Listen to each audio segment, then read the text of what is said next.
Welcome back to Changfied YouTube channel, your trusted source for latest update across South Sudan and beyond. In today's report, we will look at three important stories. First, a well-known political critic has issued a strong warning to President Salva Kiir over a report about the possible removal of Speaker Nunu Kumba. Second, we'll talk about the SSPDF has revised the death toll from the deadly Kur-Kaltan attack, lowering the number of people killed. And third, we'll talk about more than 300 displaced people have fled Abiemnom in fear of more violence. Before we move on, please, I would like you to help the channel by subscribing and turn on the notification bell so whenever we upload a new video, you can be notified. Let's begin our first report with warning to President Kiir over Speaker Nunu Kumba. A prominent political commentator has publicly warned President Kiir not to remove Speaker Nunu Kumba from her position as Speaker of the Transitional National Legislative Assembly. This warning comes at the ruling SPLM Parliamentary Caucus reportedly passed a vote of no confidence against her. According to report, the meeting took place on Tuesday and was chaired by President Salva Kiir himself, who is also the chairman of the SPLM party. According to the report, during that meeting, members of parliament discussed internal issues concerning how parliament is being managed. At the end of the discussion, they unanimously agreed to withdraw their confidence in the Speaker Nunu Kumba. This means that many members of the ruling party no longer want her to continue leading parliament. However, what is making this situation more serious is the warning message that followed. A political commentator, Agil Machar, sent a direct message to President Salva Kiir. In simple words, he wanted the president to stop any move against Nunu Kumba. He suggested that those trying to remove her may actually have bigger political intentions.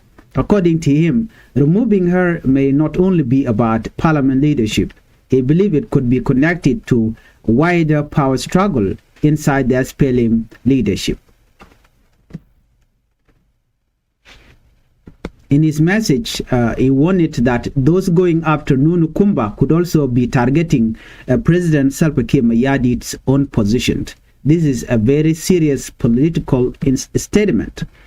It suggests that there may be deeper division within the ruling party. At this moment, the SPLM has not clearly explained the exact reason behind the vote of no confidence. This lack of explanation has created a lot of speculation. People are now asking, why now? What exactly happened? Is this purely about leadership performance, or is it about political power? Sources inside Parliament say there may be allegations related to how parliamentary affairs have been managed, but so far the full detail have not been made publicly. Nunu Kumba is not a small figure in South Sudan politics. She is a senior SPLM leader and previously served as a governor of Western Equatorial State. She has been a speaker since the transitional parliament was reconstituted under the 2018 peace agreement. Her removal, if it happened, could have major political consequences. This is because parliament play a central role in the transitional process. Any sudden leadership change may affect political stability. Many observers are now closely watching what President Salva Kiir will decide next. Will he accept the vote and nominate a new speaker, or will he intervene and protect Nunu Kumba? This is a developing political story. We will continue. Let's move on to our second top story. SSPDF, South Sudan People Defense Force, revised Kurkaltan death toll. Now let us move to the second major story. The South Sudan People Defense Forces, also known as the SSPDF, has revised the death toll from the deadly attack in Kurkaltan. Initially, the number of people reported dead was 73, but on Wednesday, the military lowered the number to 36. According to SSPDF spokesperson Major General Lu Rekong, the revised figure came after further investigation and verification. He explained that some people who were first believed to be dead were later found alive. He described the confusion as part of what is often called the fog of war. This means that during conflict, early report can sometimes be unclear or inaccurate. The attack happened on March 28, 2026. It targeted artisanal gold miner in the Kurkaltan area near Jebel Iraq in central Equatorial State. According to the military, 12 South Sudan People Defense Force, 12 SSPDF soldiers were killed on that attack. In addition, 24 civilians also lost their life. Several others were injured. The military say at least 3 soldiers and more than 20 civilians were wounded. Some of the severely injured survivors are receiving treatment at an ICRC medical facility. Others are being treated at Juba Military Referral Hospital. The SSPDF blame element linked to the SPLA-IO and the National Salvation Front. However, no army group has officially claimed responsibility. According to the spokesperson, Lu Rekong, government force later pursued the attackers. During that pursuit, the military said 8 combatants were killed, including their commander. At the same time, the Central Equatorial State government released a separate figure. Their investigations reported 37 deaths. This number is very close to the SSPDF revised figure. The state official described the attack as a serious violation of both national and international law. They have called for accountability. Authorities also say the security situation in the area has now improved. Additional force have been deployed. New checkpoints have been established. Mining activities are now being more closely regulated. However, illegal mining remains a major concern in the area. This attack has once again raised concern about security in mining zones and the safety of civilians. Many people are now asking questions whether enough is being done to protect communities in conflict-prone areas.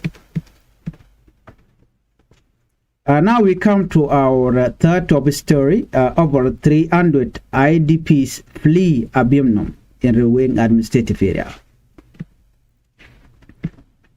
According to this report, a growing humanitarian crisis is unfolding as more than 300 internally displaced persons have fled Abiemnom.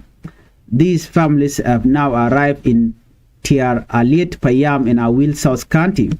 Local officials say the people fled because they fear fresh attack. Many of them reportedly walk long distance on foot to reach safety. This comes after deadly violence in their home area left nearly 200 people dead. The attacks are being blamed on army use allegedly from Mayom County in Unity State.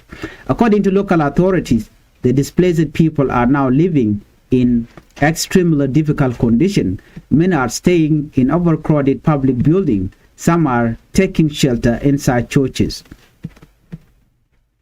Others are stayed in health centers that already lack medicines and basic supplies. Officials said many of the displaced are children, elderly people, and breastfeeding mothers. Some families have reportedly gone several days without food. There's also a severe shortage of clean drinking water and shelter.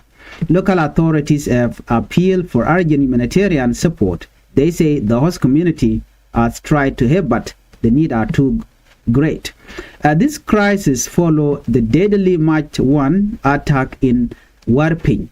That attack reportedly killed a very large number of people. The death toll later rose above 200. Many civilians, including women and children, were among those killed. This incident shocked the country. Human rights activists and civil society leaders have been calling for dialogue to prevent further violence. So far, So far, many fear that these warnings have not been fully addressed. Now, with hundreds displaced again, there is growing concern that the violence may spread further. The humanitarian situation remains very serious. These three stories show that South Sudan continues to face major political, security, and humanitarian challenges, from growing tension inside the ruling party to deadly violence in mining areas to families fleeing for their life. The country is going through a difficult moment. We will continue to follow this development and bring you update.